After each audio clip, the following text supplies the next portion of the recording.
Bonjour à tous et bienvenue au webinaire Flammcomat MKC G4 et Flextronic. J'espère que vous allez tous bien et que vous m'entendez et comprenez bien. Si vous ne m'entendez pas, ne me voyez pas ou ne me comprenez pas, veuillez s'il vous plaît lever la main comme décrit dans la première diapositive. Merci à tous ceux qui se sont connectés aujourd'hui. À vous de commencer, une dernière chose d'ordre juridique. Je tiens à vous signaler que ce webinaire est enregistré, mais que votre caméra et votre microphone sont désactivés ou mis en sourdine par défaut et que vous ne vous verrez pas ou ne vous entendrez pas sur l'enregistrement de ce webinaire. Mon nom est Pierre Mulhoser, je suis conseiller technique et vendeur pour l'entreprise Flamco et votre présentateur d'aujourd'hui. L'objectif d'aujourd'hui est de vous présenter notre Flammcomat MKC G4 et la régulation Flextronic en 20 minutes environ et de vous expliquer le fonctionnement et les différentes possibilités de communication de notre nouvelle régulation Flextronic. En outre, ce webinaire est enrichi de conseils utiles et d'expériences pratiques.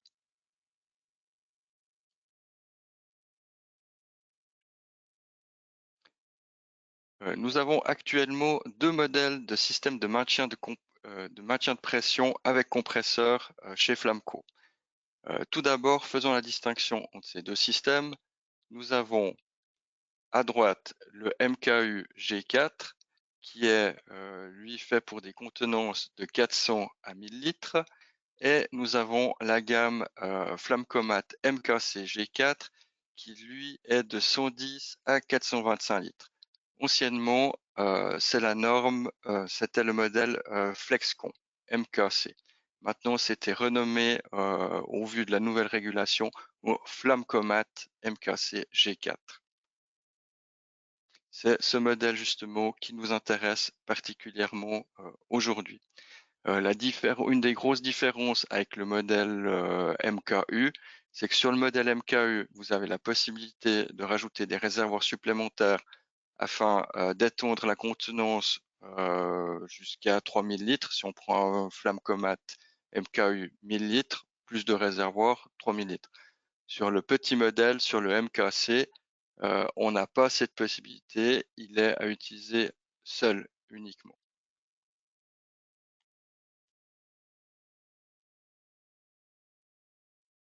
Bien évidemment, c'est un appareil qui est livré complet, qui est livré aussi avec le flexi blindé et prêt à l'installation et à l'emploi.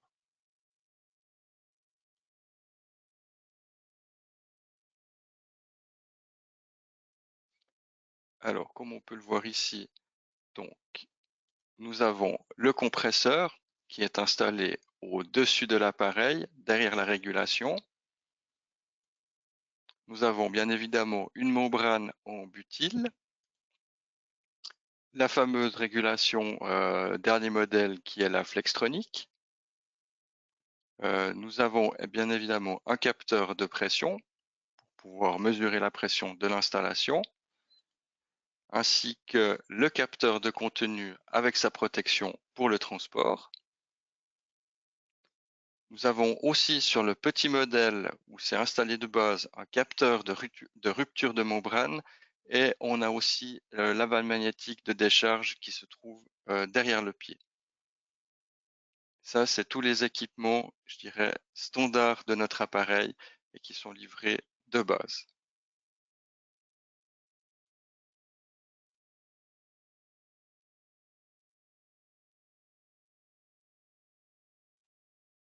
Voilà.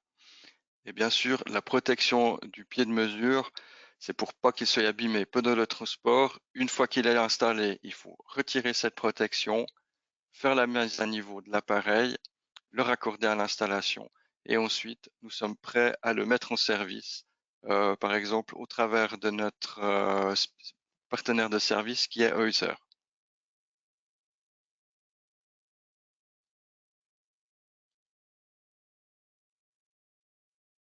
Ensuite, on va juste s'intéresser rapidement au système, enfin au raccordement des vases d'expansion, je dirais aussi un petit peu de façon générale. En principe, sur une installation de chaud, le vase d'expansion doit être accordé sur le retour de l'installation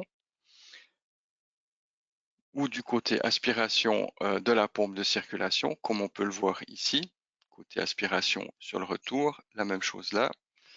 Après, si au niveau de la température d'installation, on a une température au niveau du retour qui est supérieure à 70 degrés, qui est la température maximum admissible de notre membrane en continu. À ce moment-là, il faut protéger la membrane et pour ce fait, ce que l'on recommande, c'est l'installation d'un vase intermédiaire. Ce vase intermédiaire va permettre à l'eau à raccorder par le dessus et sortir par le dessous. Donc comme ça, l'eau pourra se refroidir dans le vase intermédiaire et ainsi atteindre une température qui sera en dessous des 70 degrés et qui nous permettra donc de protéger la membrane et de garantir sa durabilité dans le temps. Nous allons faire juste un bref, je dirais, rappel du système de fonctionnement d'un système de maintien de pression par compresseur. Sur l'image que l'on voit là, c'est l'installation qui est à l'arrêt, qui a été remplie, qui a une température ambiante de 20 degrés. Ensuite, on va démarrer le générateur de chaleur. De ce fait, la température va augmenter. Le volume d'eau dans le vase d'expansion va lui aussi augmenter et la pression dans l'installation va augmenter. Dès que donc notre capteur de pression est lui du côté R, parce que dans ces cas-là, de toute façon, la pression est la même du côté R que dans l'installation. Ensuite, si on a une augmentation de pression de plus que 0,2 bar, à ce moment-là, ça va nous demander d'ouvrir la vanne magnétique qui est du côté R. On va libérer de l'air afin de baisser la pression dans le vase d'explosion. Et quand la pression sera redescendue de ces 0,2 bar, la vanne magnétique va automatiquement se refermer. Donc, juste pour faire un exemple, si la pression réglée est de 2 bars sur l'automate, il va laisser la pression monter jusqu'à 2,2 bars. À 2,2 bars, la vanne magnétique va s'ouvrir et va laisser redescendre la pression jusqu'à 2 bars. Ensuite, on a l'installation qui va se mettre à sa température maximale, ce qui va remplir plus le vase d'expansion quand on sera à plein régime.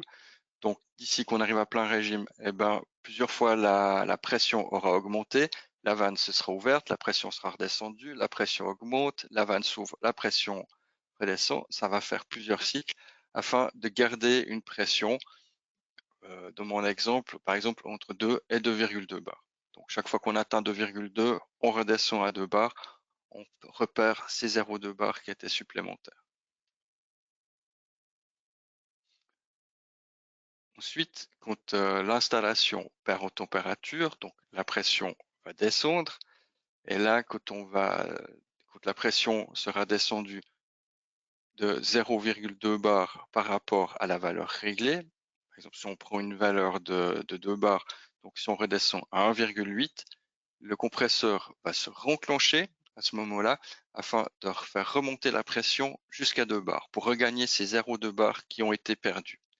Et ça, plus la température baisse, euh, plus le volume d'eau va diminuer. Et à chaque fois que la pression va redescendre, comme on le voit ici sur le diagramme, sur le graphique, voilà, on redescend de 0,2 bar, on renclenche le compresseur, on remonte la pression à 2 bars. Si elle redescend, on va renclencher le compresseur afin de compenser, et ainsi de suite. Donc, de façon résumée, on a une plage de plus ou moins 0,2 bar par rapport à la valeur réglée sur l'automate. Et en fonction de corriger cette pression, soit si la pression descend, on va enclencher le compresseur pour la augmenter, ou si la pression augmente, on va ouvrir une vanne magnétique afin de baisser la pression. On va faire une brève information sur le dimensionnement des vases d'expansion.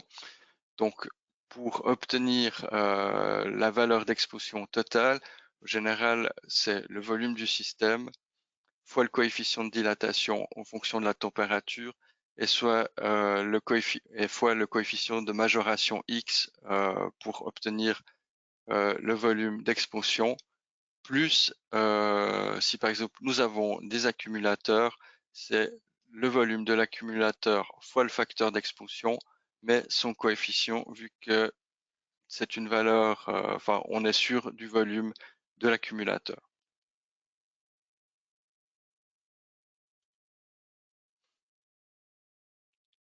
Ensuite, au niveau de la définition du volume nominal minimal pour le vase d'expansion, donc nous allons prendre le volume que l'on a calculé, enfin le volume d'expansion total calculé, et on va le diviser par 0,85.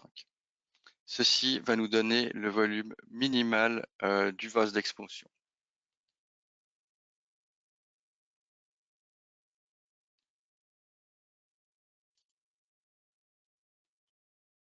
Donc là, on va juste prendre un exemple. Si notre volume nominal minimum pour une installation est de 162 litres, donc le 110 litres va être trop petit, notre choix devra se porter sur le vase supérieur, qui dans le cas présent sera un vase de 200 litres, comme le Flammcomat MKC G4 200. Bien sûr, nous vous conseillons ou nous vous aidons très volontiers pour le dimensionnement de ces calculs. Pour cela, vous pouvez vous adresser directement à moi et ce sera volontiers que je vous donnerai un coup de main pour ce genre de choses.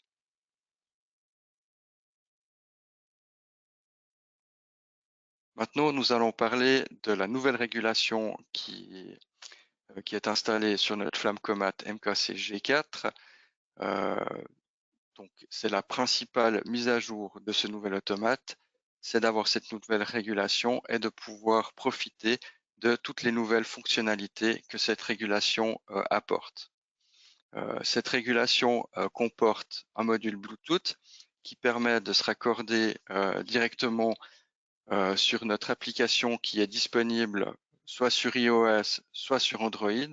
Donc, on peut utiliser avec un téléphone mobile ou une tablette et qui nous permet de faire soit les mises en service ou d'accéder à tous les paramètres, donc que ce soit réglage de la pression, code d'erreur, à beaucoup de choses qui sont sur l'automate sans utiliser directement le clavier qui est disponible sur la régulation.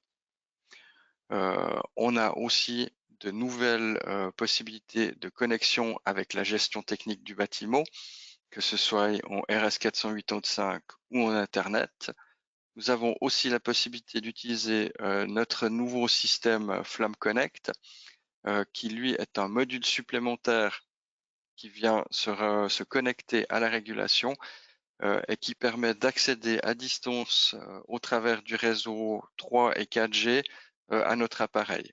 Donc, c'est-à-dire que quand on raccorde cet appareil qui est équipé d'une puce 3 ou 4G, nous pouvons nous connecter à distance à notre appareil et en fait le client peut venir lire l'appareil au travers d'une page internet qui elle va référencer toute donc l'évolution de la pression, le volume de remplissage, les alarmes, qui va permettre aussi de resetter à distance l'appareil s'il y a une alarme, de l'annuler, ce qui va permettre d'intervenir justement sur l'appareil ou même de le redémarrer si nécessaire.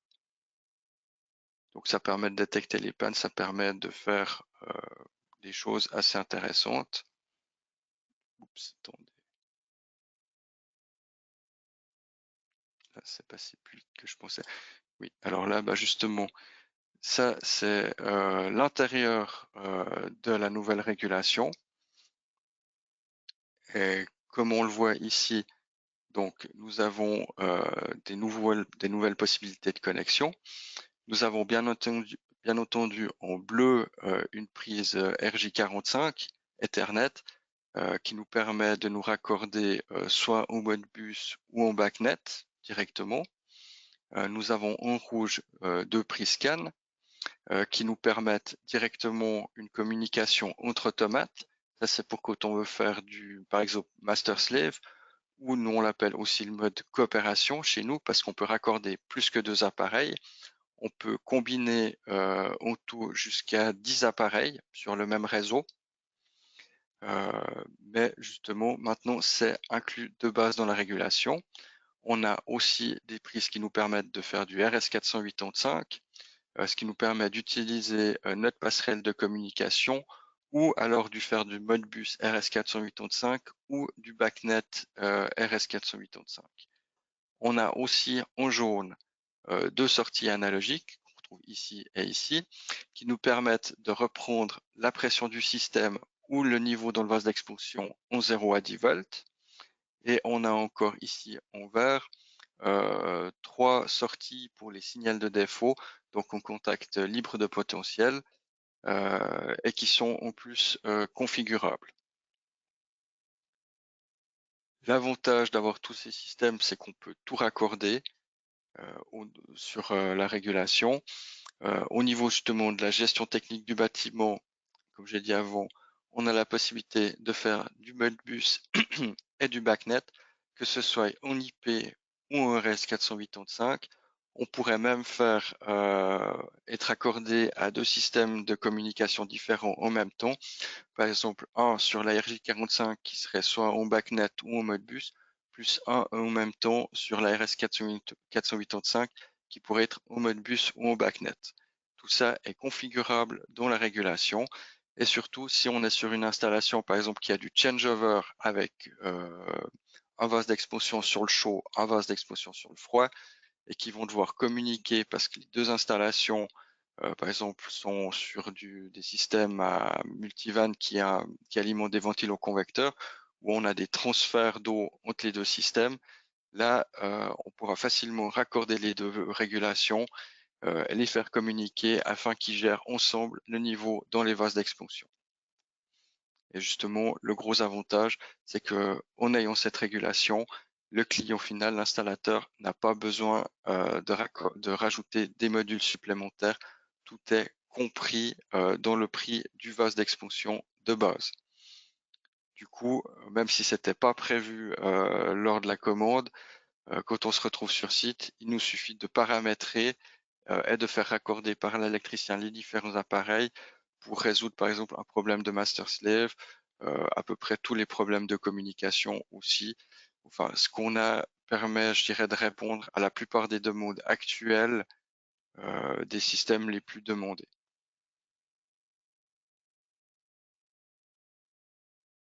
Est-ce que nous avons quelque chose de spécial? Et nous avons bien entendu, on le voit aussi ici, des prises en USB. Donc la prise en USB standard qui nous permet de faire des mises à jour du firmware sur l'appareil et une autre prise USB qui nous permet de venir justement se brancher dessus avec un PC pour changer des configurations, pour mettre des adresses IP et pour faire différentes choses lors des mises en service. Ici, on va juste jeter un petit coup d'œil sur la passerelle dont je vous causais avant, qui est raccordée, qui nous permet de nous connecter avec une puce, enfin une carte SIM en G3 ou G4, en 4G ou en 3G, excusez-moi, justement qui nous permet de lire notre appareil au travers d'une page internet dédiée, où justement le client vient se raccorder sur vient se connecter sur cette page internet et il peut ensuite lire toutes les informations de l'appareil en question. C'est ce qu'on va voir sur la page suivante. Voilà. Donc là, on voit, on a directement, on peut voir le niveau de remplissage du vase d'expansion. Là, le niveau actuel à 25%, le minimum, le maximum. Et là, on peut voir la pression, enfin son évolution qui est enregistrée directement sur cette page internet, ce qui permet de revenir en arrière pour avoir des informations sur ce qui s'est passé sur l'installation et de voir en direct quelle est la pression réelle de l'installation et si nécessaire d'aller intervenir sur site si on détecte un problème de pression.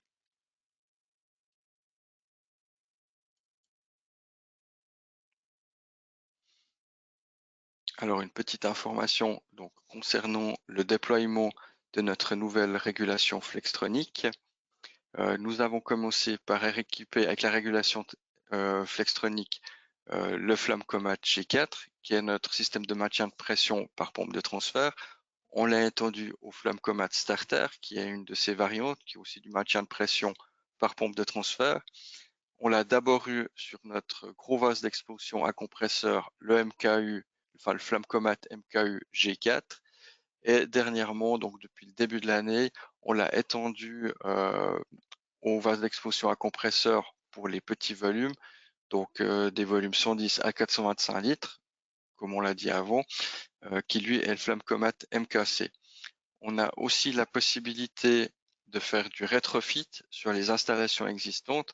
Par exemple, si on doit rajouter des possibilités de communication sur un vase d'expansion existant, c'est possible jusqu'à, je sais plus, je crois que c'était pour les flammes comates, on peut même modifier des appareils de 2009.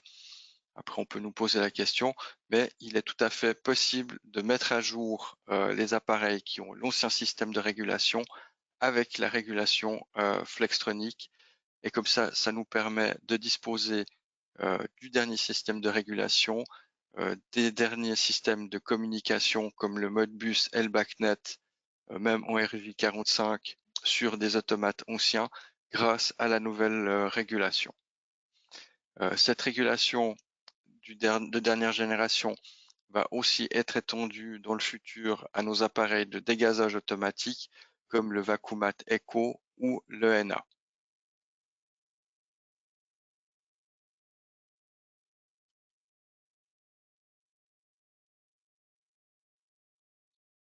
Alors, ça c'est notre dernier webinaire pour l'instant. Je n'ai pas encore de prochains webinaires qui sont planifiés à ce jour. Il y aura sûrement un webinaire, je pense, après les vacances, qui va être proposé quand j'aurai plus d'informations parce qu'on a un nouveau système de dégazage automatique très compact qui a été présenté à l'ISH de Francfort, qui est le Vacuumat Streamer, qui est un système de dégazage automatique pour les petites installations qui va arriver sur le marché. Et je pense qu'une fois que j'aurai plus d'informations sur ce système, je me permettrai de vous réinviter pour un nouveau webinaire sur ce thème spécifique.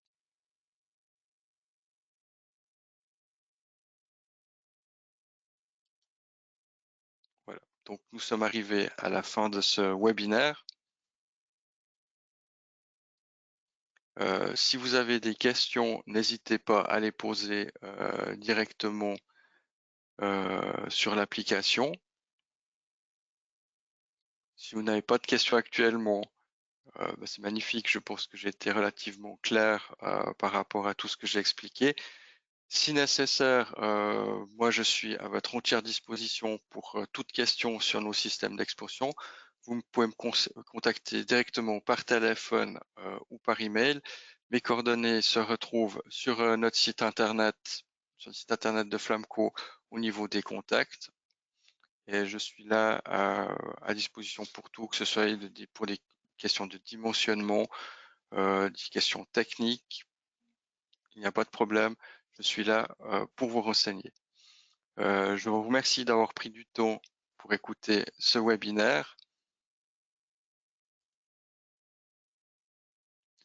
Je vous remercie pour votre attention et je me réjouis de vous retrouver pour un prochain webinaire ou directement sur site pour une demande, pour une explication ou lors d'une de mes visites dans l'une de vos entreprises ou chez un distributeur. Je vous remercie tous. Bonne journée et bel été à vous.